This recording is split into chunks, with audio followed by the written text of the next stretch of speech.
dark night, she reached up to the sky of stars and caught the red-hot light of the North Star.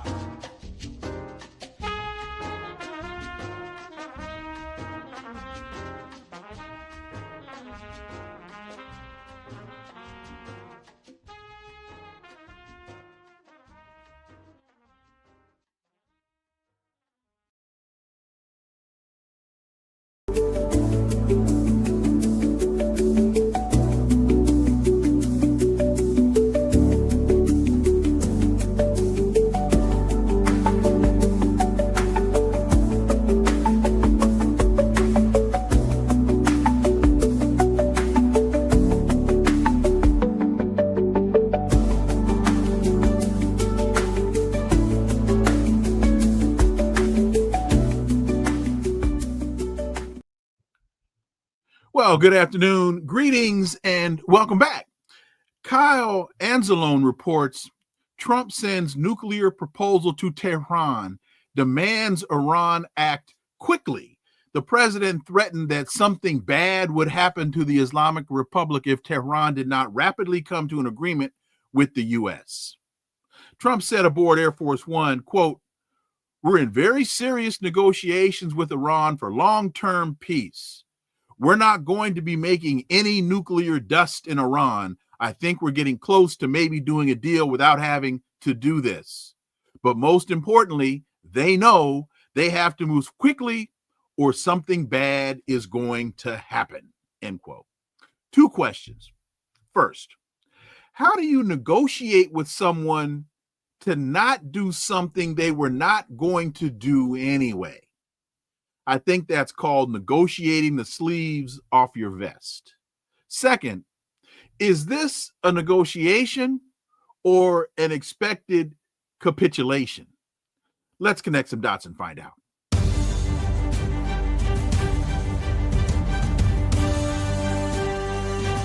Connecting the Dots with Dr. Wilmer Leon, where the analysis of politics, culture, and history converge.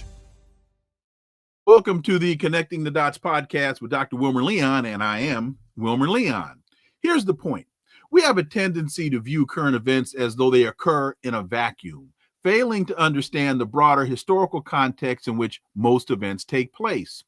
During each episode, my guests and I have probing, provocative, and in-depth discussions that connect the dots between these events and the broader historic context in which they occur, thus enabling you to better understand and analyze the events that are impacting the global village in which we live.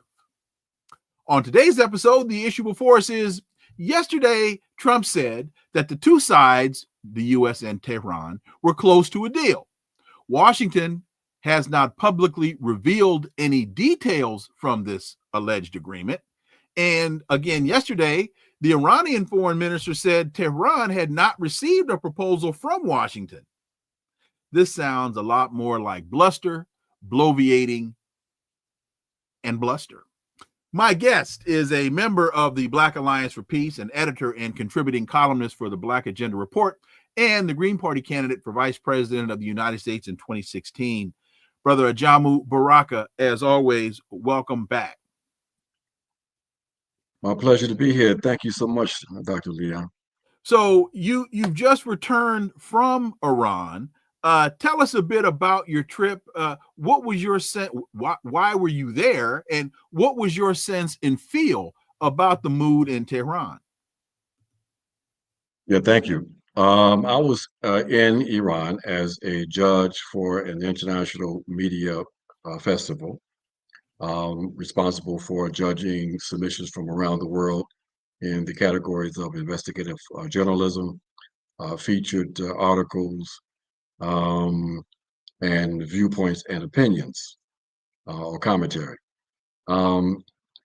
And so it was a very eventful, very important gathering of individuals who are involved in providing alternative views of current events.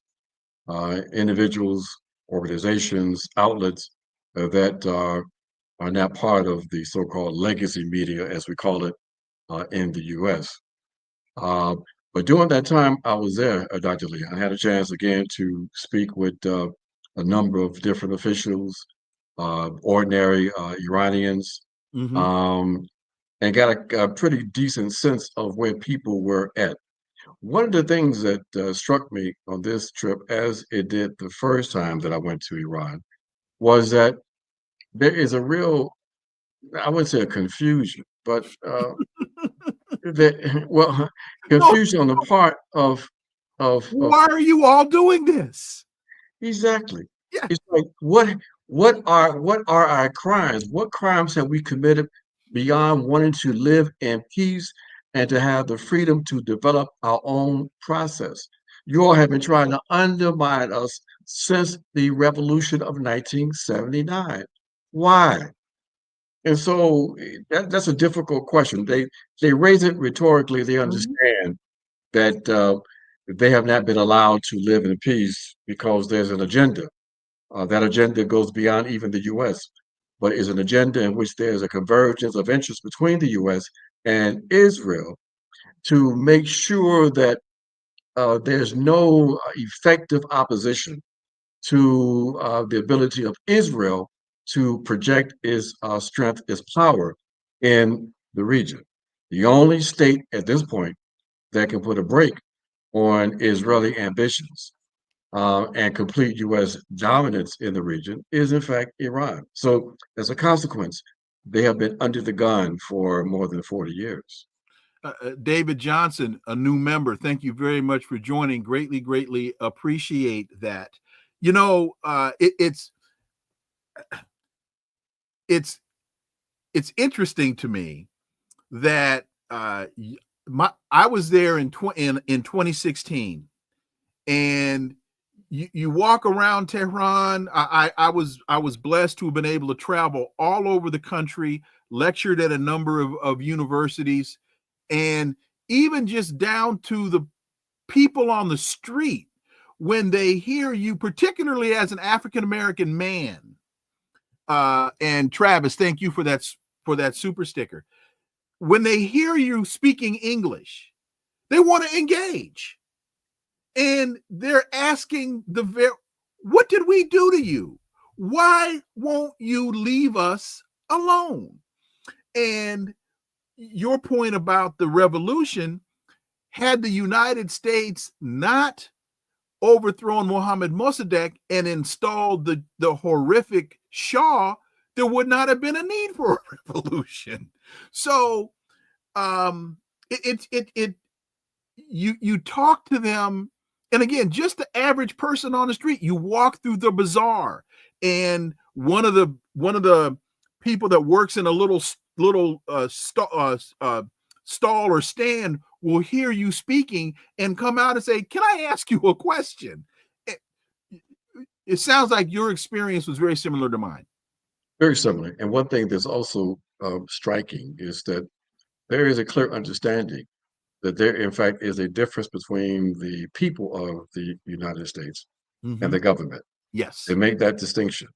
So when they raise those questions, they're not raising the question to us as representatives of the US, especially those of us who are Black.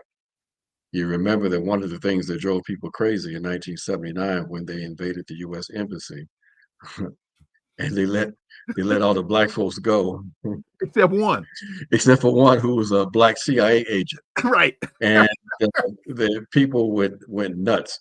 But what that was reflective of was the kind of standing that we still had in the world. People forget who didn't have a chance to live through it. The kind of international standing that our movement had globally, because we connected up our movement with the anti-colonial national liberation movements around the world. And so, and those of us who were in the U.S. who were struggling, we also embraced the Iranian struggle and the Iranian revolution. Mm-hmm. And many people in Iran never forgot that. So this is a very sophisticated people. They understand the difference, and they appreciate what Black people are still facing in the United States of America. So there's that kind of distinction, which allows us to have some pretty decent, honest conversations. It helps to understand where they're coming from, and it helps them to understand where people are coming from in the United States. The parallels between our experiences are incredible because I met with a gentleman, Mr. Bahmani, who at the time was I think he was the cultural leader. He was the cultural advisor to the supreme leader. And I spent 3 hours with him, and all we talked about was the African American history, but primarily the 60s and the Black Revolution. And he was drawing all these comparisons between their experience and our experience. And one of the things that he said that I thought was funny, he said to me, if you all had been Muslim, you would not be finding yourselves in the circumstance that you do. I found that to be funny. But so I asked him, and folks, if you've heard this story from me, I apologize, but I think it's relevant. I asked him in the middle of the meeting, I said, may I ask you a question? And he said, you are my brother. You can ask me anything. I said, please forgive the direct manner in which I'm presenting this, but I don't know any other way to ask the question. He said, what do you need? I said, why do you care? I said, why do you as an Iranian care so much about my experience as an African American?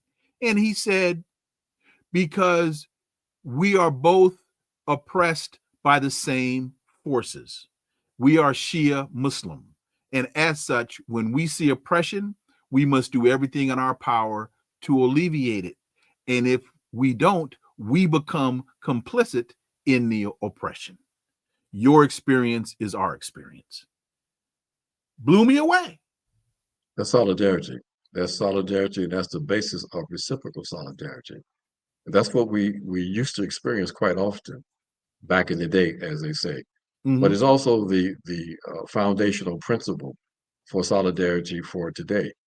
The recognition of our common humanity, the recognition of our the equalness in terms of the value of us as human beings, and a commitment to struggle with other oppressed people, because we are facing the same social forces, the same political and economic forces collectively. And so that understanding is the basis of common struggle, and the basis for the possibility of building a common vision for the future. And that's what is so threatening, I think, to, in particular, the Western powers, that when they see the kind of movements developing in the global South, when they see that they're no longer able to galvanize the global South to support their aggressive policies, be it Ukraine or Palestine, or in this case, Iran, it really demonstrates and reinforces the fact that they are in fact in decline, that the power is in fact shifting away from them. And Dr. Leon, that's a good thing, because I've been making the argument for the last few years that at this point, the collective West represents an existential threat to global humanity.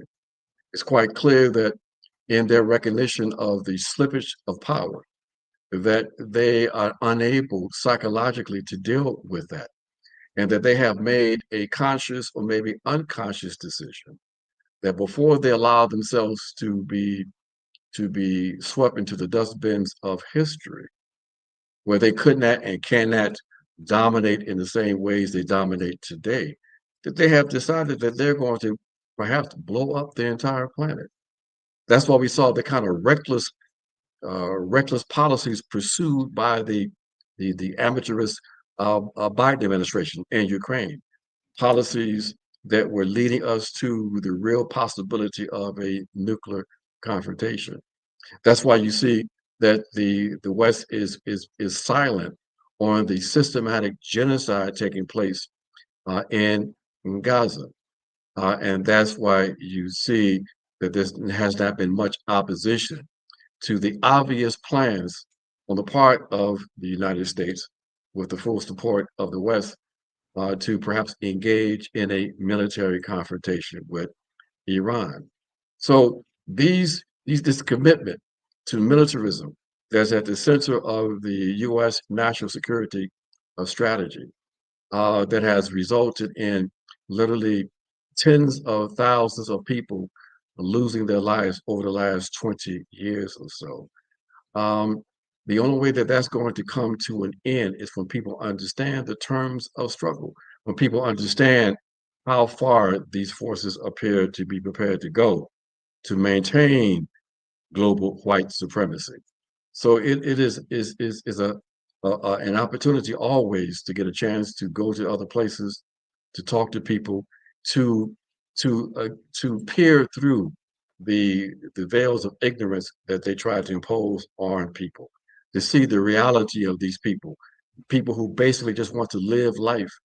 They want to see their families prosper. They want to be able to practice their culture. They want to be full-fledged human beings with the dignity that all human beings should have. You know, and when you understand that that exists, then you see the common basis for potential cooperation, for unity. And that's what the oppressors don't want us to see. They want to manipulate us into believing that their enemy is our enemy. Well, we're not going to fall for that. And that's why it's important for us to come back from these kinds of visits and to talk about what we've seen, to talk about the conversations we had, and to help people to understand what is really in play. When you have Donald Trump suggesting that if the Iranians don't, in essence, surrender their national sovereignty by dismantling their nuclear program, their peaceful nuclear program, a program in which they are justified in having based on the terms of the International Atomic Agency and Article 4 of the Nuclear Non-Proliferation Treaty, that they are able to develop and have a peaceful nuclear energy program. That demand is a demand that's not going to be accepted by the Iranian people. And so this threat that if they don't surrender, something bad is going to happen to them. This in and of itself contravenes international law.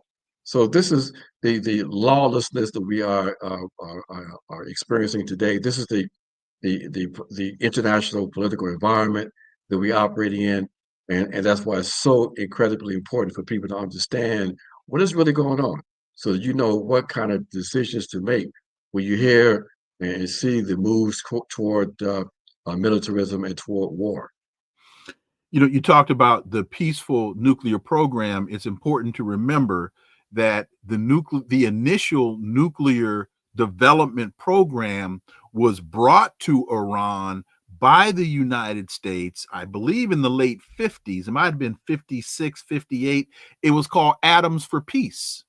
And it was to sell nuclear power at the time. I think it was General Electric that was building nuclear plants around power plants around the world. And so that's how a lot of that initial technology, Mel, thank you for that super sticker. That's how a lot of that initial technology got into the country. It was introduced by the United States. And now, and as in so many instances, we want to cry foul because they have developed beyond what we brought to them initially, and now all of a sudden we have a problem with that. You mentioned common solidarity. In fact, I also need to quickly here give thanks, because we've got a couple new members. I mentioned David Johnson. Thank you. Sherry Whitmore and Douglas Campbell. Thank you all so much. And did I miss one? Oh, Travis. No, I mentioned Travis. But you can never mention Travis too many times. So thank you, Travis, very much. Oh, thank you. I didn't realize. Again, my bad eyesight. That's a $50, Travis. Thank you. We really, really appreciate that.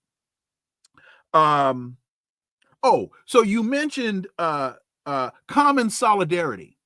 And when you mentioned that, what came to my mind was how many of us in the African American community don't understand the internationalization of our plight and the common denominators between our circumstances and theirs. And what came to my mind was a number of years ago, Israel had bombed the apartment building of Hassan Nasrallah in Lebanon, and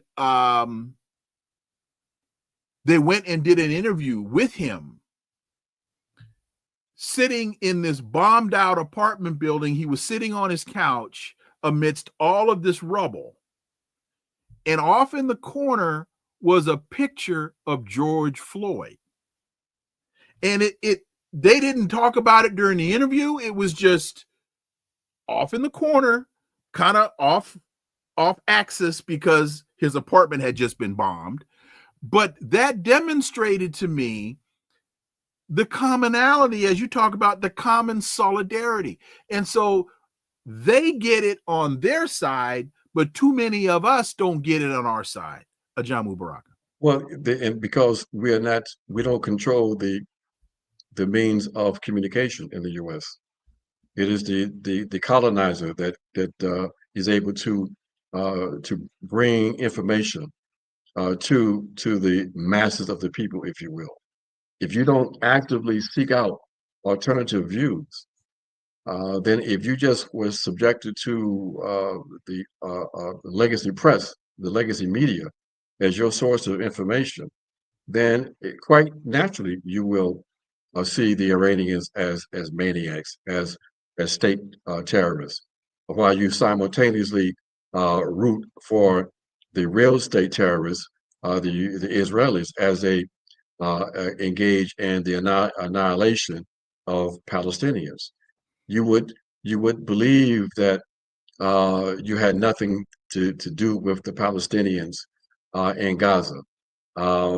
You would believe that it was justified to pursue an escalation of tactics vis-a-vis Russia in the Biden war between the NATO with using the proxy forces in Ukraine and the Russian Federation. You would believe a whole host of things that has no relationship to reality if you don't seek out alternative information. So many people who are not subjected to the constant bombardment of propaganda around the world, they have a better grasp of objective reality. They understand better than many of us the true relationship of African Americans to this settler colonial state. In fact, the very fact that I'm using that term and it's alien to so many people who are listening, when maybe not so much your audience, but for many people, is a reflection of what I am talking about. That one of the reasons why people argue there's such a strong affinity between the settler colonial project of Israel and the United States of America is because the United States of America is a settler colonial project, a settler colonial state. Okay, where you a alien group comes to a particular land territory and systematically eliminates, exterminates the indigenous people and occupy that territory. That is what happened as the U.S.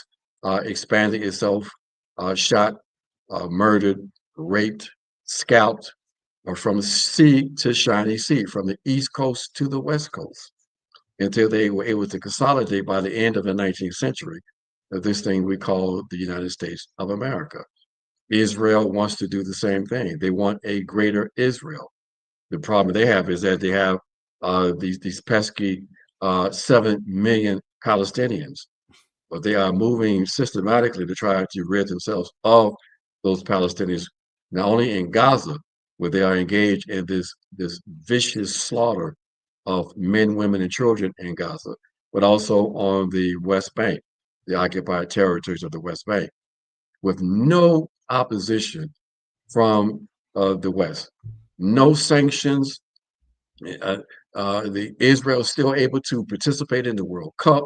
the upcoming Olympics. It demonstrates that there is a standard for white nations and another standard for the rest of us. And as they are circling the wagons, if you will, the U.S. and preparing the American people for war in Iran, there's no opposition. And so, if you don't understand that the Iranians are not your enemy, if you don't have that ability, then of course you would be prepared to support a military strike. You wouldn't understand that the U.S. has absolutely no right to determine what happens in Iran. See, there's like a normalized white supremacy where people don't even question the fact that the U.S. has no right to determine what happens in Iran, no more than they have the right to determine who is the legitimate president of Venezuela. Uh, they have no right to engage in these kinds of impositions of their power on these people who are trying to exercise their national independence and sovereignty. But in the United States of America, people believe that is just natural. It is part of what Obama referred to as American exceptionalism, you know? And so we have a job to do helping people to understand that no, they don't have a right. No, they cannot determine who lives and dies. No, Mr. Trump, you can't demand that Iran dismantle its peaceful nuclear program.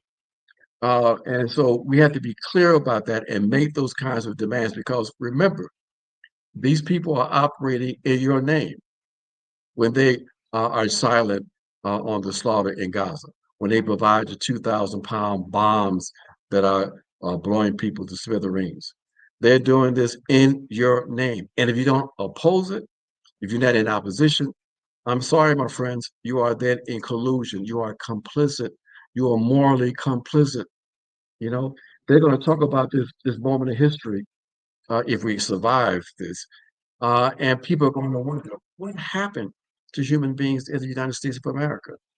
How could it that we could live stream a genocide, watch people burn in tents, hear stories about prisoners being raped, male prisoners being raped? How is it that they can bomb hospitals, schools? They can tell people to go to a safe area, and as soon as the people arrive, then they bomb them.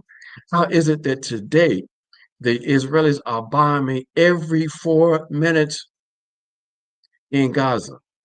What was your position, daddy, mommy, grandpa? What did you say during that time? We know we read about what happened during the so-called Holocaust when people found out about certain things. You know, what is your position? If you are silent, and even more so, if you support it, then you are condemned.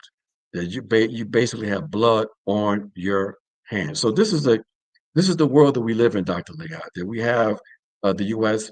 and the West engaged in brutality and criminality, unspoken levels of violence and brutality that they are involved in with impunity, with no consequence. Well, folks, it has to be a consequence. And that consequence has to come from us, the organized people. We have to say enough is enough. No more in our name. You know, during the last election, I would have conversations with people and talking about the Democrats versus the Republicans. And I would say, well, I know this, that for Vice President Harris as the Democratic Party nominee to be so silent about genocide and to have been at the Democratic convention and haven't had a chance to engage with those Palestinian protesters that were credentialed but would not be allowed into the convention center. I said, we can't have a conversation. If you back genocide, you've told me all I need to know. I don't need to know your energy policy. I don't need to know your education policy. I don't need to know where you stand on healthcare. If you back genocide, there's nothing else for us to say other than there's nothing else for us to say. And there were so many, so I lost friends behind because I would get so frustrated. How can you tell me you support her when she backs genocide? And they'd be like, well, hey, Wilmer, we can't talk. But Dr. Leon, what is so maddening about that is the irrationality of it, the sort of historical blinders that people seem to have, in particular African Americans. If they can justify, they can rationalize the slaughter of Palestinians, and the only way that can be rationalized and justified for them is why? They are dehumanized. They are seen as less than. They are on the racial hierarchy at a lower level than white people. Somebody tell us that any white group on this planet could be subjected to what we have seen over the last 18 months without an international outcry or outcry coming from the West. It could not happen. The scenes of people running with their limp children in their hands, the scenes of the sights of kids who are amputated and who had to undergo that operation with no medicine, no anesthesia because it was blocked by the Israelis. The sight of hospitals being bombed and people running for their lives. That could not happen to another white group. And so if they can justify that, if they can rationalize that, what in the world do you think they can do and will do to you, African Americans, Well, and Latinos, indigenous, and even poor whites? I'm glad you mentioned the starvation, because this, to me, I don't even know if this even makes sense. If you're trying to create a hierarchy of atrocity, okay, stay with me on this. If you're trying to commit a hierarchy of atrocity, bombing people is one level of atrocity. Starving them is another level of atrocity, because these people, the Palestinians, aren't starving because of famine. They're not starving because of drought. They're starving because the Israeli government will not allow the aid that is on the border to come into the country. And this is why over the last couple of days, I've done a number of shows and people have asked me about, well, Wilmer, what do you think about the falling out between the United States and Israel? And I said, no, this is not the falling out between the United States and Israel. This is just a pissing contest between Donald Trump and Benjamin Netanyahu. I said, the American policy towards Israel hasn't changed. If it changed, Donald Trump would have told Netanyahu, look, Bibi, I got a couple battalions of Marines. I've talked to al-Sisi in Egypt. I got Marines that are going to deliver the aid tomorrow. And the shooting will stop the day after. And if you don't like it, well, then we'll come for you. If that was truly about policy, that's what Trump would have said. But he didn't say that. In fact, I was going to get to this in a minute, but we'll get to it now. He's saying, go ahead, and we're not going to get in the way of the genocide. This is just a personal conflict between two authoritarian, racist, white supremacist leaders. And I would tell you, Dr. Lee, I don't even buy this whole conflict scenario. Fair enough.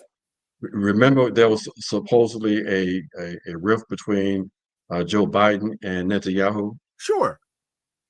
Who cares if they don't like each other if the policies continue to be the same?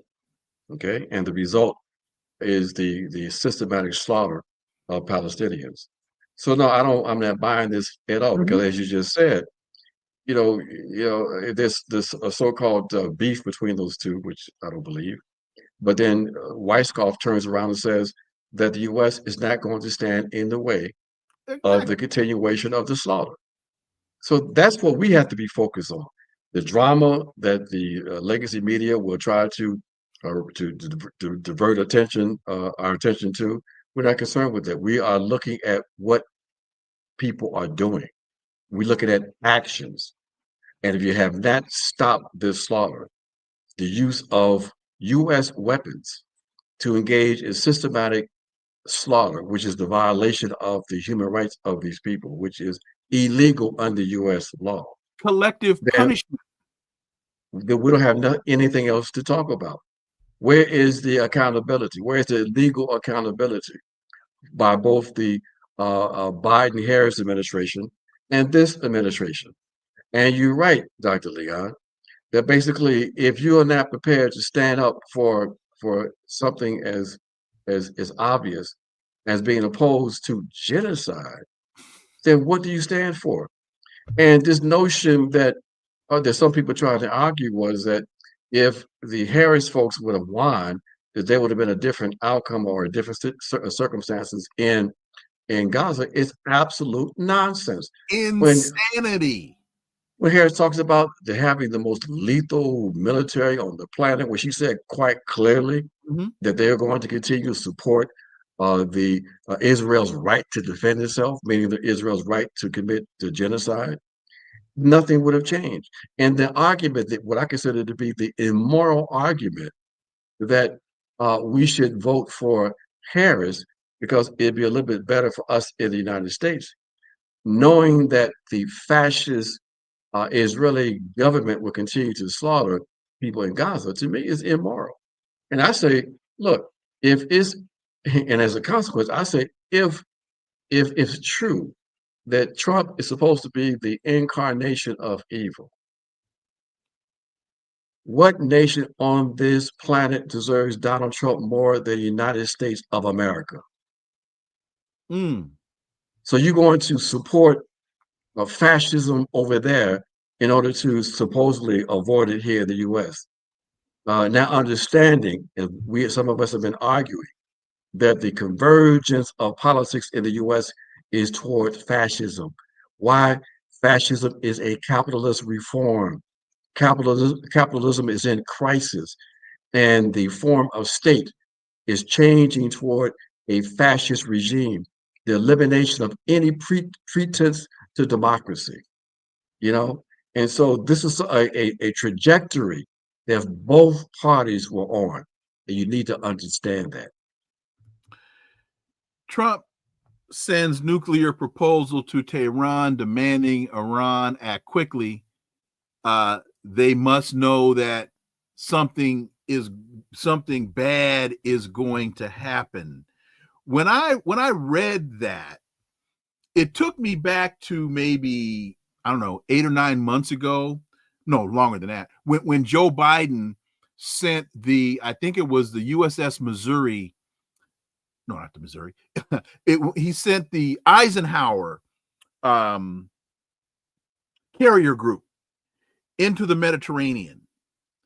And as I understand the story, Putin called Biden and said, "Why are you doing that? Don't you know these people don't scare? Don't you know you can't intimidate them? And oh, by the way, we can sink that thing from here." Obviously, and I'm asking you this because you've just come back from there.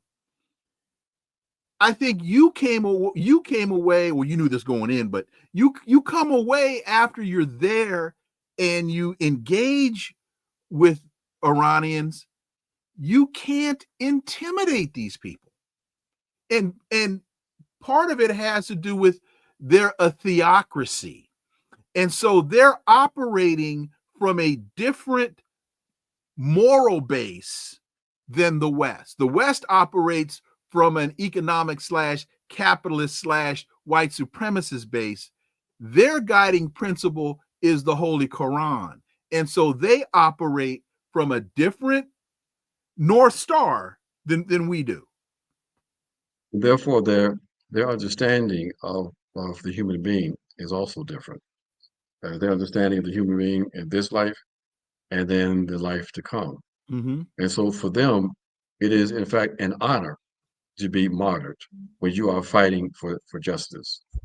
And one can quibble and around what in fact is justice, but the fact of the matter is the fear of death is not something that is all consuming for them. When you are fighting on the side of the people, when you're fighting for your God, uh, that's a very difficult thing to struggle against if you are the opponent. So yes, it's a different kind of approach to how one views life and how one views your responsibilities when you're part of that kind of society. That's why for many Muslims, things like charity, looking out for your fellow human being, attempting to try to live in peace, is very, very important. Which is very different than some of the Islamic factions that we find that the U.S. Is involved in. These are some elements that many people argue have distorted the teachings of the Quran. They are embracing a vision of Islam that does not comport itself with the commitment to peace.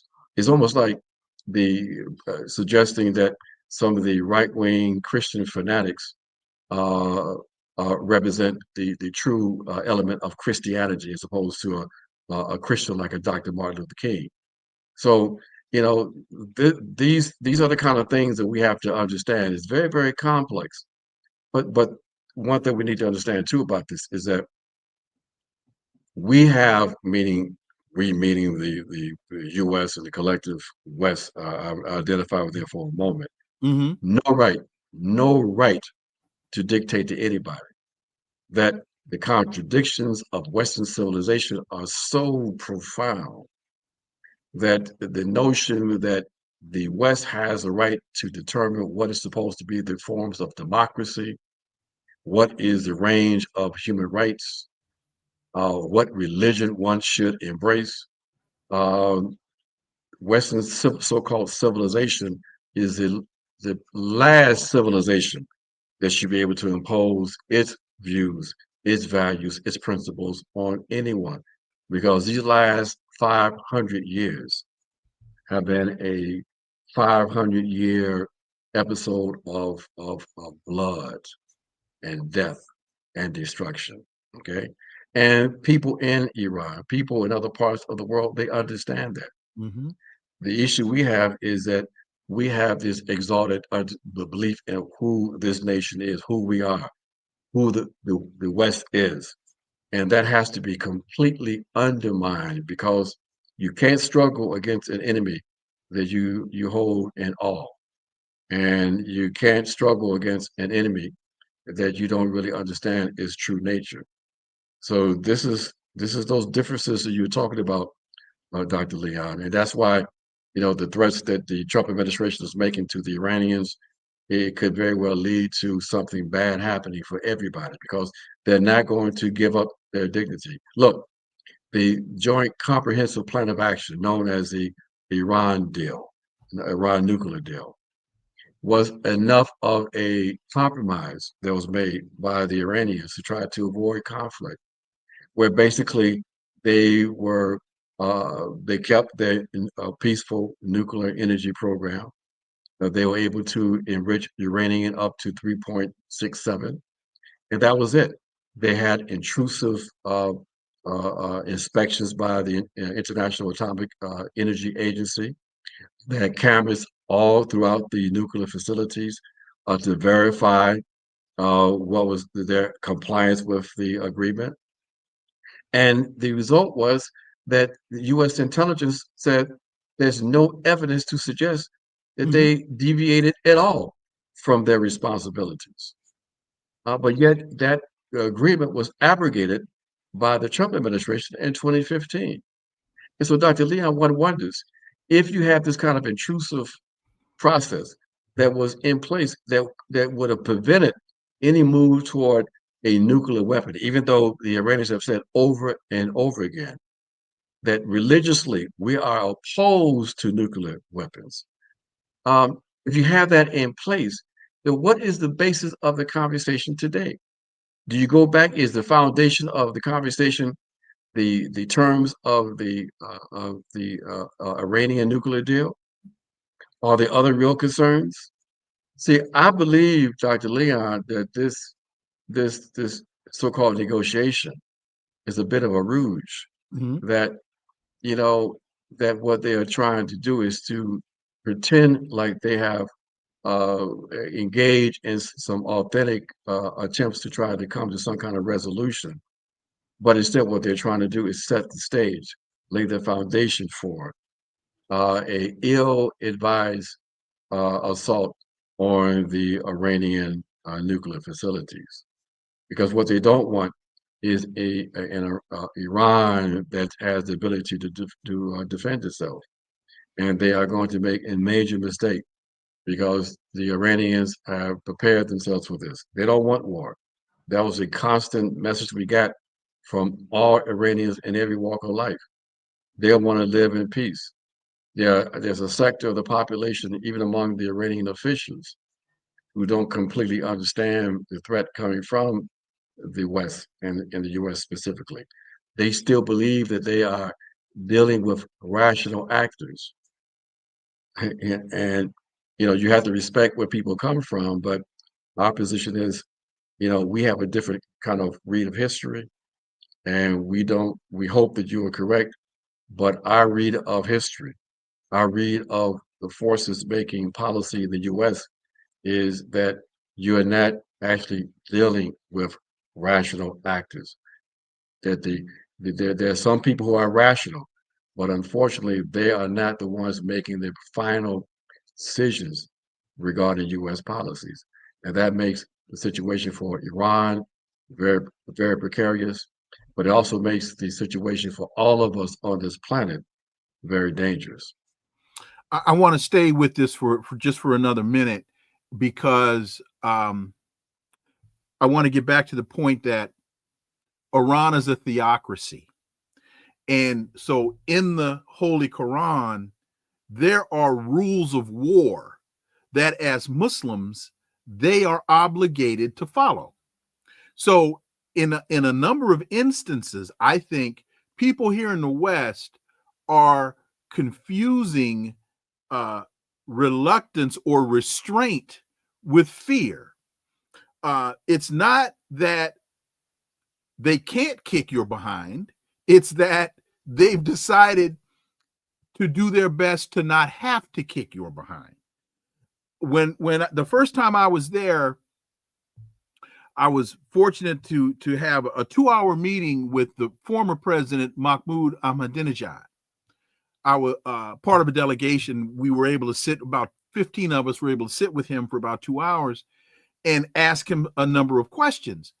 And just about every answer he gave us started with, well, what you must understand is Satan does this, Satan does that, Satan does the following. And I'm listening to this initially and I'm thinking, what in the world is this guy talking about?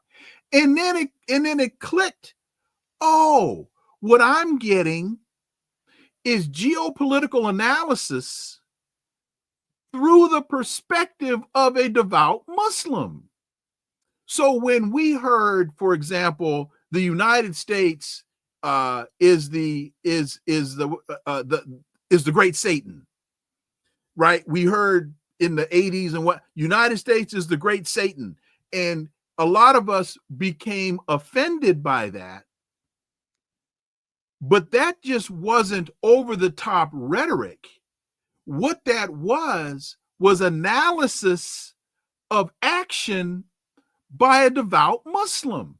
And so when you start to interpret it through that prism or view it through that prism, you get a whole nother sense of where these people are coming from.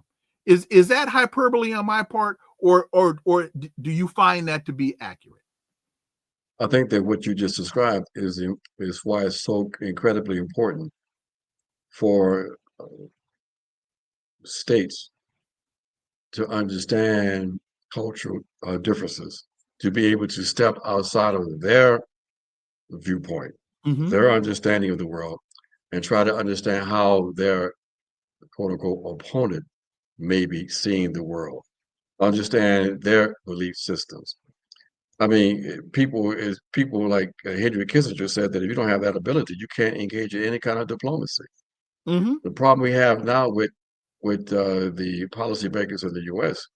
is that they're so narrow, they're so unsophisticated, they're so blinded by what I call the psychopathology of white supremacy, that they are cognitively unable to perceive the world as it is, unable to understand the mentality, the consciousness of Iranians or of anybody else. So yes, that is absolutely important to understand. They may use different terms or whatever, but you've got to understand it, even if you may not even agree with it. At Oh, least you sure. have to understand it.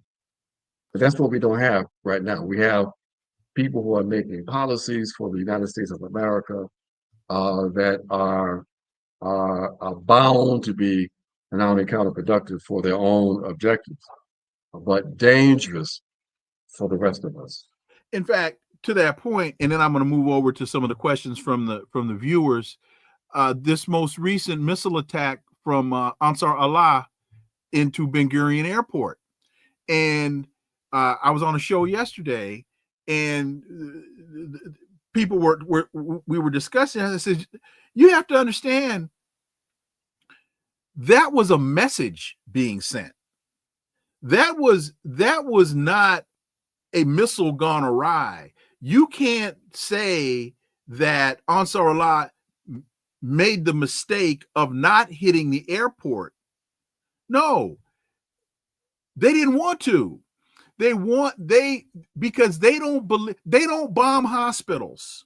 They don't bomb schools. They don't believe in collateral damage. They're guided by a different belief system.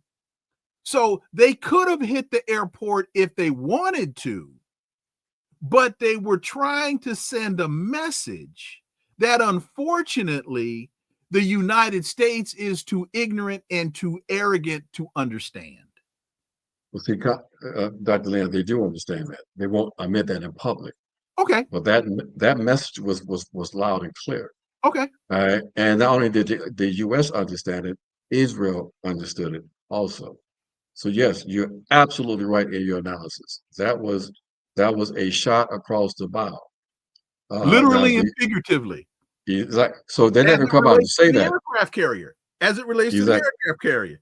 But you know one funny thing about the whole situation with Ansar Allah,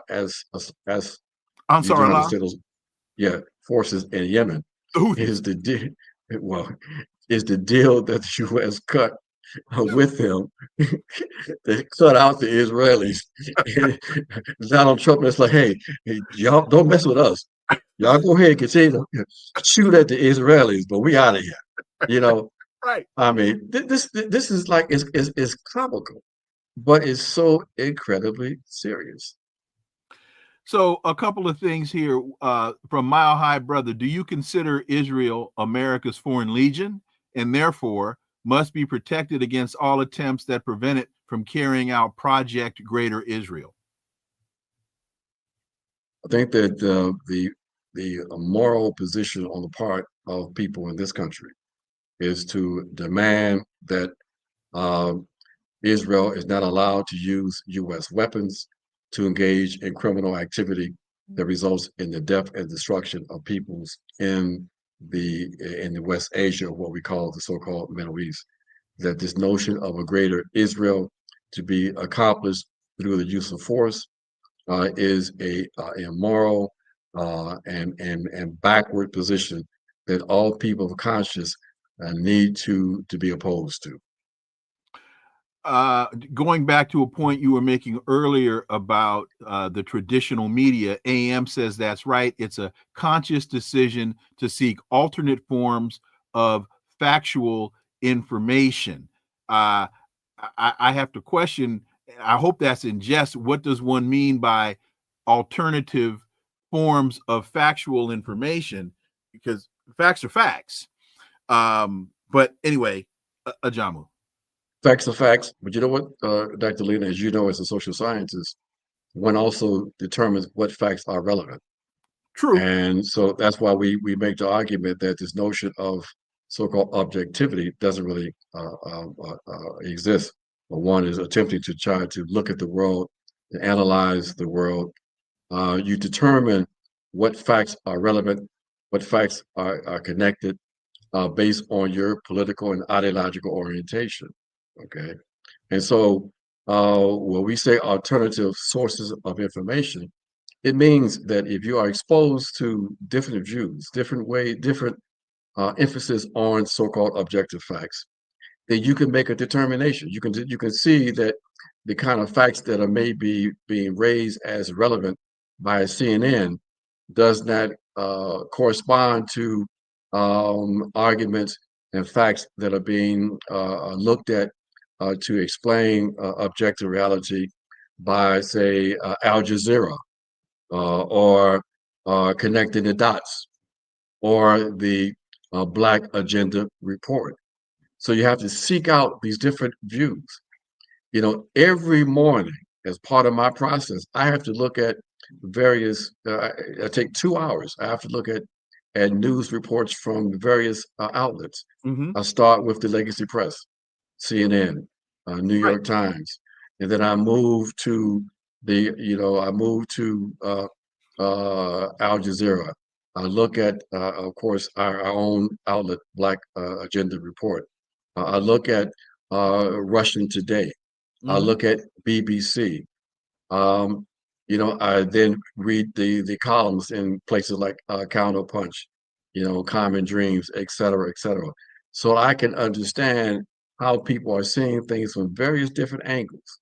And then I can make intelligent decisions, my own independent analysis. And that's what we have to do, folks, because if you don't do that, then you are subjected to propaganda, systematic propaganda, being packaged and imposed on you as the objective truth.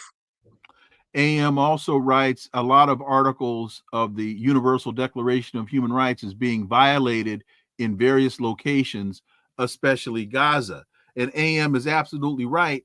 And to your earlier point, Ajamu, also American law is being violated. The Arms Export Control Act is being violated.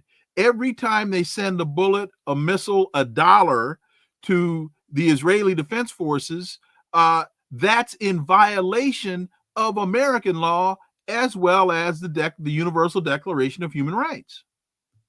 Universal Declaration of Human Rights, the Geneva Conventions, all of the various international human rights treaties and conventions are being violated in this conflict, violated by the United States and Israel. But the most important one that we've got to raise up is the 1948 Genocide Convention. Mm-hmm. This is the basis of the South African case brought before the International Court of Justice. This is the basis of all of the condemnations from all of the major human rights organizations that have said that what we are seeing is in fact genocide. So this in some ways, the unfortunate consequence of all of this is, or maybe fortunate depending on how one looks at it, is that all of the structures and institutions put in place by the West at the end of the 1945 Second Imperialist War or World War II have now been exposed to be, in essence, instruments for Western dominance, that there was no intention for those institutions to really uphold the fundamental human rights of non-Western people. That notions or ideas of humanitarian intervention and the responsibility to protect were all devices that were constructed to justify U.S. and Western interventions into nations that they were opposed to under the guise of protecting human rights. So as a consequence of that exposure, we're not in a position to redefine the range of human rights.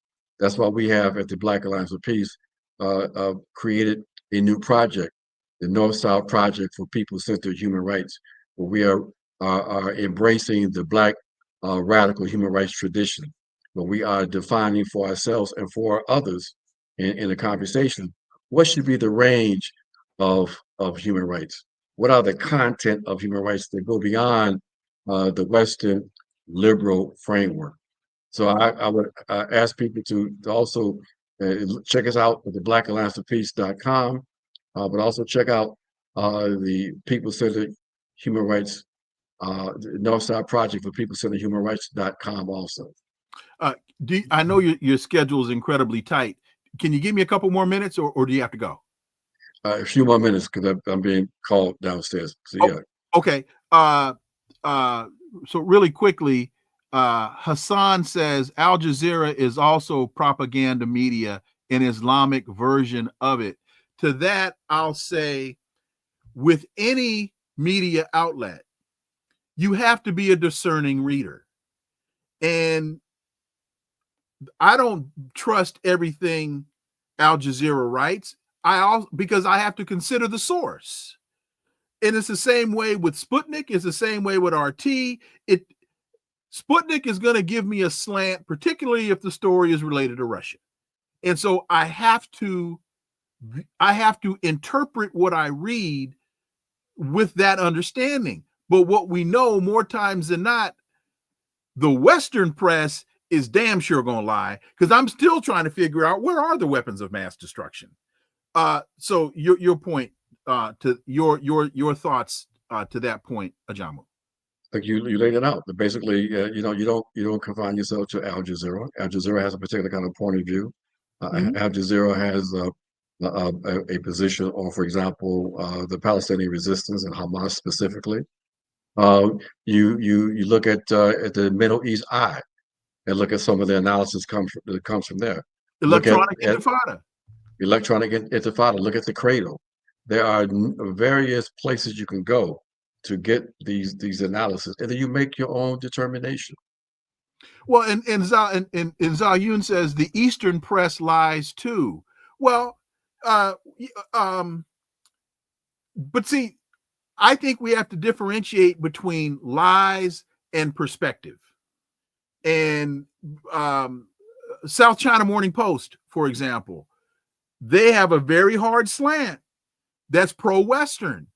But you can read a story in South China Morning Post, read the similar story in the Washington Post, and there will be 2 or 3 little elements in the South China Morning Post piece that'll make you read the Washington Post and go, oh, the Washington Post didn't tell me that.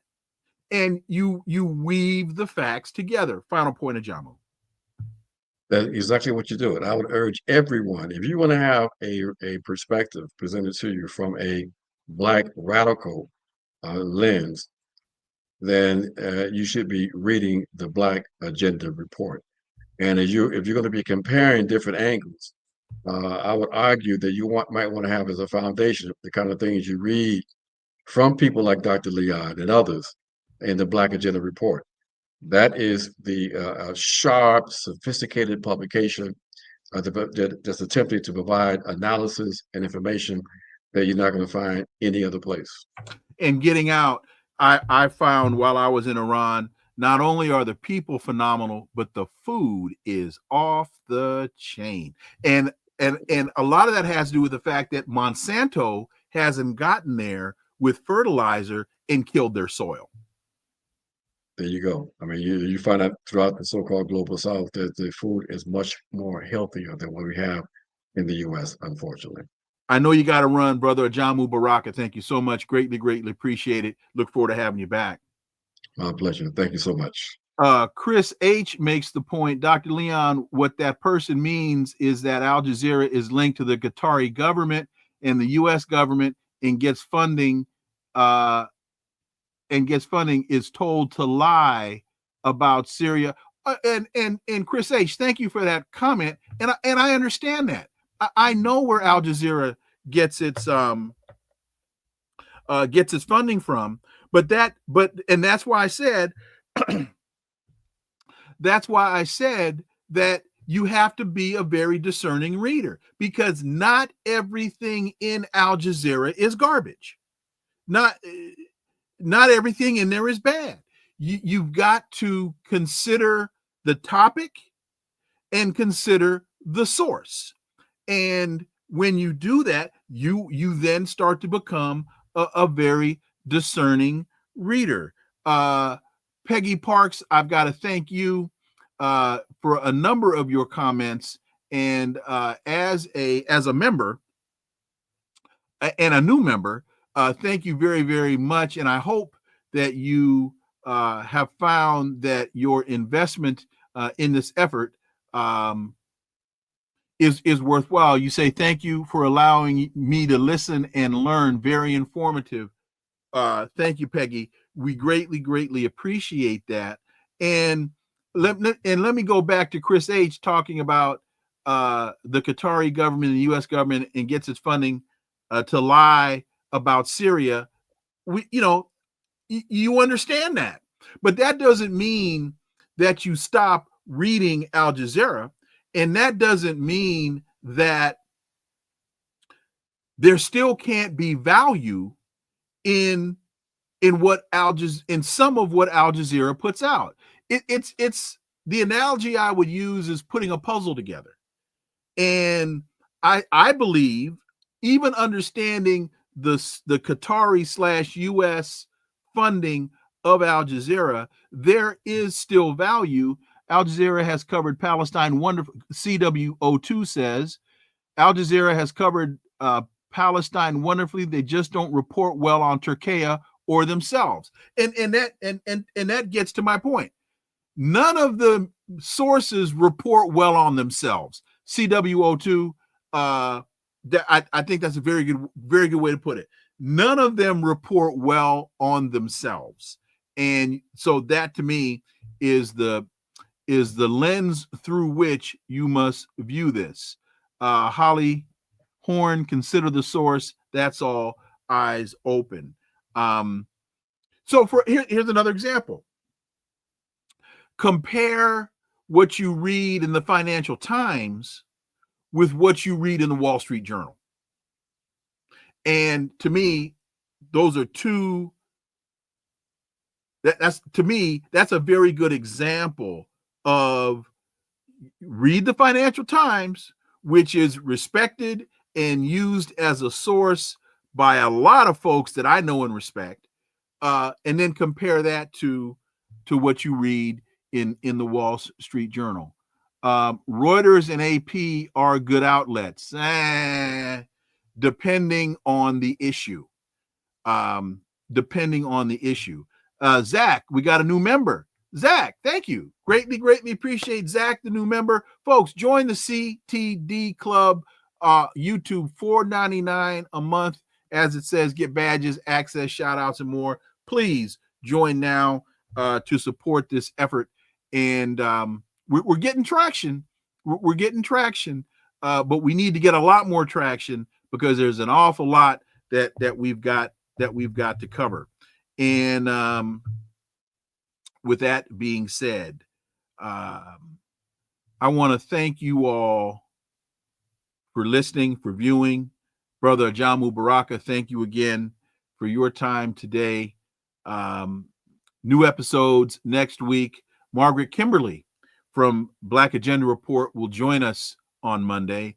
Please follow and subscribe, leave a review, share the show. The Connecting the Dots Club is a great way for you to do so. Follow us on social media. All the links are below in the show description. And to those that want to go Cash App, that has changed. It's now $, Wilmer Leon, capital W, capital L, 3. So check me out there. I think that's it. Let me be sure, because I just had to change it. Let me be sure that that's it. I think that's it. Yep. $ capital W Wilmer, capital L Leon 3 is where you go on the Cash App side. I wonder, if they took down the other one because of it being linked to this show. Anyway, remember that this is where the analysis of politics, culture, and history converge. Talk without analysis is just chatter. And we don't chatter here on Connecting the Dots. Why? Because it's rhetoric-free podcasting. See y'all next week. Have a wonderful weekend. I'm Dr. Wilmer Leon. Peace. I'm out.